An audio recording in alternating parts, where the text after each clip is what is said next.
Setelah memperhatikan kondisi sekitar dengan seksama, Ethan pun akhirnya menemukan orang yang sedang mengancamnya. Ethan mempunyai ide untuk memberikan pesan rahasia kepada kepala keamanan bahwa sedang ada situasi yang mengancam. Namun saat Ethan sudah menjalankan rencananya, penjahat itu malah menghilang dan kepala keamanan yang baru saja Ethan mintai tolong tiba-tiba saja tak sadarkan diri, dan Ethan melihat penjahat itu ada di sana dan mengambil kertas pesan yang diberikan Ethan tadi. Komplotan penjahat sudah tersebar di bandara ini dan meretas semua data penting tentang Ethan. Para penjahat meminta Ethan untuk menuruti semua perkataan mereka. Jika tidak, Ethan akan kehilangan pacarnya yang sedang hamil. Para penjahat ini sudah mengetahui bahwa pacar Ethan juga bekerja di bandara ini. Ethan benar-benar tidak tahu harus berbuat apa setelah hidupnya terancam seperti ini. Ternyata penjahat yang dari tadi berkomunikasi dengannya akhirnya menunjukkan dirinya. Sebenarnya tugas Ethan sangatlah mudah. Ia cukup membiarkan saja para penjahat ini menyelundupkan barang yang akan mereka bawa ke pesawat. Pria ini mengatakan isi koper yang akan mereka selundupkan tidaklah bahaya. Ethan sudah sempat setuju menurut perkataan para penjahat, tapi Ethan mendapat masalah karena saat kembali ke pos pemeriksaan barang bawaan, temannya malah bekerja di sana dan atasan meminta Ethan untuk pindah ke pemeriksaan tubuh. Para penjahat yang terus berkomunikasi dengan Ethan terus mengancam. Mereka memaksa Ethan untuk kembali ke pos pemeriksaan barang bawaan karena koper milik para penjahat ini harus lolos dari sana. Ethan pun punya rencana dan diam-diam ia mengambil beberapa botol alkohol lalu memasukkannya ke dalam kopi.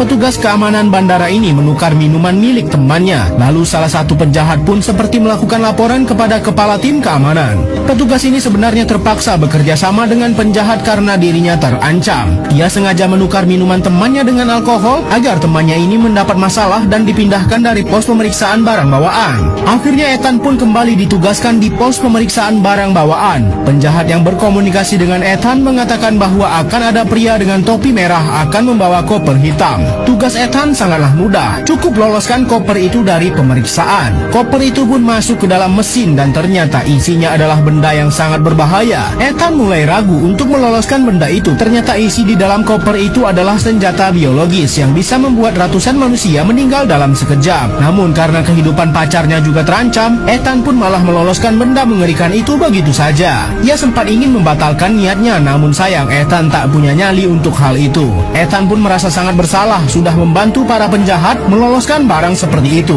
Namun apalah daya, ia sudah terjebak dan seluruh kehidupannya terancam. Saat petugas keamanan bandara bekerja sama dengan penjahat, disitulah masalah besar akan terjadi. Ethan sudah membantu penjahat ini meloloskan sebuah senjata biologis yang bisa menghilangkan ribuan nyawa jika benda itu diaktifkan. Ethan terpaksa melakukan itu semua karena ia sudah terancam dan hidupnya kini sudah diawasi oleh komplotan penjahat tadi. Namun Ethan sempat merasa sangat tegang karena pihak kepolisian tiba-tiba datang